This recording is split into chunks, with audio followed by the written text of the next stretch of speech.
Hi friends, நம்ம இன்றைக்கி chicken gravy செய்யறது எப்படின்னு பார்க்கலாம் வாங்க. முதல்ல கடாய் எடுத்து எண்ணெய் ஊற்றிட்டு பட்டை, லவங்கம், சோம்பு எல்லாத்தையும் வதங்கின பிறகு வெங்காயம், தக்காளி ரெண்டுத்தையும் எடுத்து கொட்டிட்டு நல்லா பொன்னிறமாக வந்த பிறகு இஞ்சி பூண்டு விழுதை ஆட் பண்ணிக்கோங்க.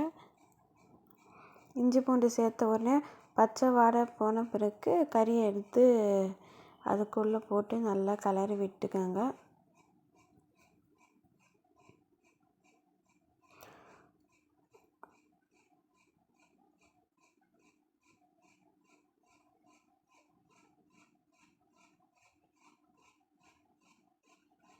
அதுக்கப்புறம் மஞ்சள்தூள், மிளகாத்தூள், குழம்பு மிளகாத்தூள் போட்டிங்கன்னா இன்னும் நல்லாயிருக்கும்.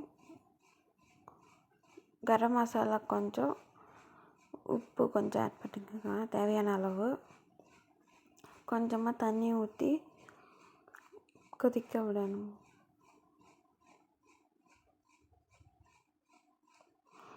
கொதித்து வந்த பிறகு லாஸ்ட்டாக இறக்கும் போது பெப்பரை போட்டு கறிவேப்பிலை, கொத்தமல்லி போட்டு இறக்குனா சுவையான சிக்கன் கிரேவி ரெடி.